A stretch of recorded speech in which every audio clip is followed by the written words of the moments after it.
Shrinking the house. Oh, I love my little mic, guys. And you know who you are. And yeah, you weren't the first one. The first guy was the one that told me to buy it. And then told me not only did it not sound good, he didn't even think it was working at all. And that's brilliant to know that from afar. And he was right. It wasn't even connected properly. So there was a flawed lightning adapter. Well, it works now. And guys, I gotta say, man, it took a lot of courage to expose my system to the world because you know what can happen, right? The know-it-alls are gonna come in and start picking it apart and stuff. But I know what I have here.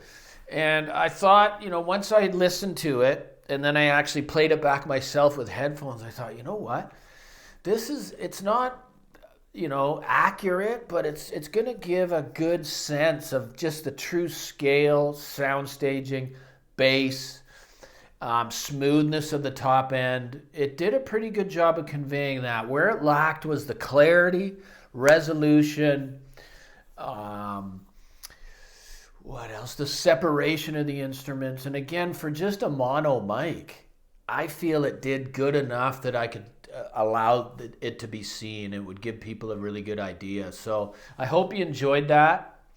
This video is kind of about something else. And we've all been there if we've been on this journey for a while. We all hate it when we can't sell something.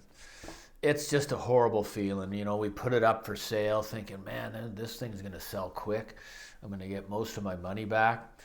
Well, sometimes we got to learn the hard way that even though there's brands out there that are really, really good sounding, they will not sell. They're better off just being a doorstop, or you're better off giving it away. So there's a ways to avoid that mistake, right? It just requires a lot of time and a lot of research. You got all the big brands, the names, the Brysons, the Regas, the Cambridges, the Project turntables, the Techniques.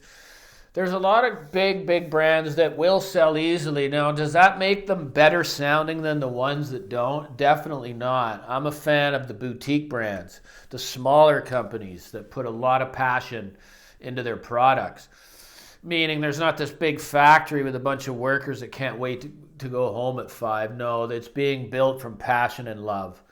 And there's some very obscure boutique brands out there. My buddy just set himself up with a sparkler. He's a big fan. He's older than me, but I really love the journey that he's on. And he listens in a very small space, and he builds the system for that purpose. But guys, there's some brands, man, and I don't mean to knock them because I've owned them myself, and I found out the hard way. One of the top of the list for me when it comes to just the complete opposite side of the pole when it comes to sound quality and then value on the used market, it's exposure. I don't know why, guys. It's the best sounding UK brand that I have heard here. Okay, and I've had two of their amps, a high-end integrated, and then my favorite little XM5, the little shoebox with the DAC built in. Guys, both phenomenal, and luckily I got them so cheap that I was able to recoup because I'm telling you, man, just be prepared to keep it. If you bought it new, and you've become one of these guys, a sicko that's crossed the invisible line in the sand, which just can't stop themselves. You're just acting on every compulsion your brain can say that you want to upgrade. Well, keep going. I'm here to stop you from doing it. I hope you can stop because you ain't going to get anywhere. You're just not, man. You got to slow down and just gain the knowledge and experience, I've suffered a lot, so that's why I feel that I can come here and maybe help someone else not go through the same madness, right? Exposure is one of them. None of their components. I don't know about their CD transport that came out. That'll probably sell. It's just funny. Some brands are just a tough sell, period. And then sometimes it's just certain components that they make just don't sell. Here's another world-class company, and I've owned it, Electro Company from Norway. That ECM 1 Up is one of the it's like a cult status CD player. It's one of the best ever made. It's very, very expensive. Still sells for a good amount of money on the used market. It's 20 years old. But they're amps, guys. They come up and they just sit there. And it's just superb sounding electronics, right? Now, if someone can come with the comment section and explain why this is, because to me it's a phenomenon. I'm just stretching, doing those damn lunges today. One-legged lunges from the chair. But anyway, I think it's a great topic. You got to be very, very careful as to what you buy. So then you got these obscure brands, right? Or the ones that just won't sell for the life of them. Cyrus, that's another one. Really hard time selling it. We got Cyrus. Another one that I know is world class because I've heard it. Plinius, guys. Why? Why doesn't it sell? Right? And it's really expensive equipment. But man, isn't this supposed to be about sound? Right? Man, is this hobby crazy, guys. I tell you. Just won't sell. And then you got companies like Cord who basically have established themselves as a really good digital company with their own proprietary software writing and, DACs and things like that. But they're amps, guys. Good luck. Good luck selling them. I know it's a bad name to call them. They're either doorstoppers or boat anchors. If you paid a lot, you're not getting it back. And that sucks. Some people may not care. I care a lot what I do with my money. I'm in a mortgage. That's first and foremost. I don't want to be chucking my money away due to making bad decisions. So again, the used market studying is how you educate yourself. And I know not a lot of you have a lot of time with families, things like that, right? But yeah, there's another brand like Cambridge Audio. I like it. It's good, but they've established themselves as a mid-fi company, okay? And I don't even know why they still make the Edge series because it doesn't sell, guys.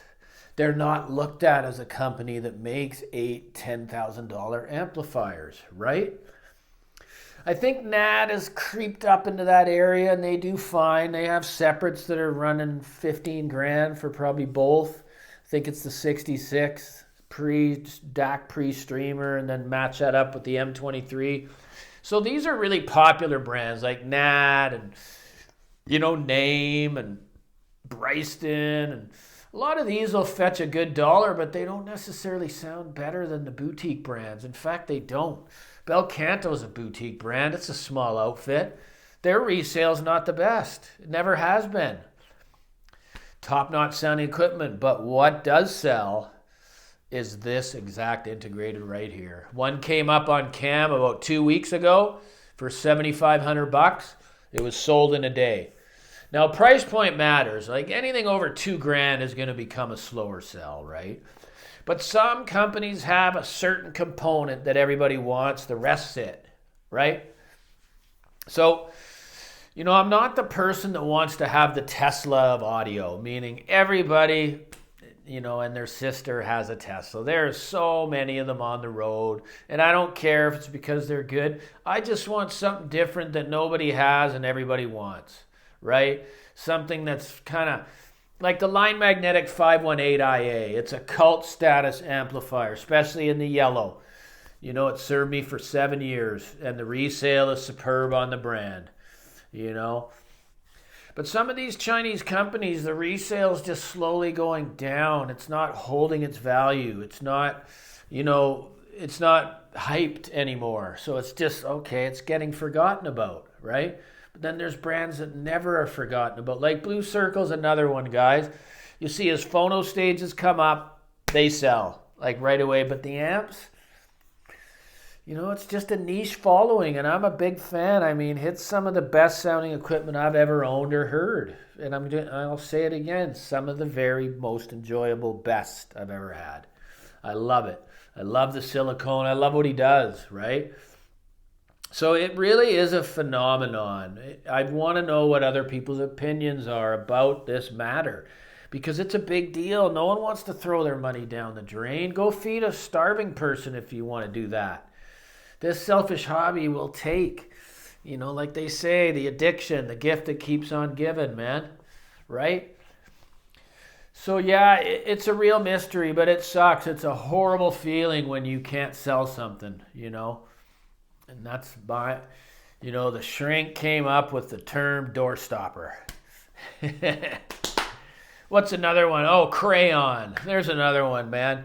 You see those things come up and they can't sell. They don't sell. I've had one here. Didn't sound good. It was bright. But again, it's a proprietary type Class D technology. It won't sell for the life of it. And it's a nice feeling to know that you have something special in your system or special components that if and when the time comes, it will not be an issue to move it, okay? Because that time will come for everybody at some point. It really will. And that's why I'm so simple. That's why the system that you heard yesterday is 2 components. Speakers and the almighty black box, the E1X. But anyway, I hope you guys watch the video through because I want to hear what you guys think. I really appreciate, the super thanks from you guys because this isn't easy, guys. It's really, really difficult. You just think that you're going to be this popular guy on YouTube and then you soon realize you're not. And then you just have to accept it and just go about it from your heart as you will and just see what happens, right? Thank God I don't rely on this for my life because even if it did bring me good money, it takes too much toll because what I like is a job that relieves stress and keeps me out of here, right? As long as I'm out of here, I'm in a peaceful place, serenity. To run a YouTube channel just drains the crap out of you. I consider my mental health and physical health way, way too vital to allow YouTube to dominate because it will. It's impossible for social media not to, guys. I can just tell by looking at some of these guys, just their skin tone. They're not looking healthy, man. They don't look rested. I don't want to be like that. So like some of my subs say, just upload a video when you feel the need, and that's what I'll continue to do. I've built something here that's kind of special, and I don't want to just give it up. Those hamstrings, eh? But thanks, Dad, for getting me into soccer and having legs like this for 30, 40 plus years, and I haven't even played soccer. All thanks to my dad up in heaven. Love you, Dad. People overlook just the power of fitness, right? Thank God I'm not a slave to social media. That's all. But anyway, I want to hear the comments. I want you guys to see what you've experienced with having tough sells or what your opinions are of good brands that don't necessarily have to be the everybody brands that everybody knows, but some hidden obscure brands like that sparkler. They come up, those amps, they sell because there's a very knowledgeable niche following that have been on this path for decades. Those are the ones that are in the boutique company. And I'm one of them, man. All my stuff's boutique. It is, except for the techniques. The Pure Fidelity is big time boutique. It's maybe 3 people, 4 people. The Bel Canto's boutique. It's a very small outfit, maybe 6 men. Bucart, boutique. I think it's 5 people. Spatials was very boutique, now even more so. I think it's just Clayton. And he's got a tough go because there's deliveries that got to be made, right? So anyways, Shrink loves you. Like and subscribe. Super thanks down below if you feel generous today. Cheers.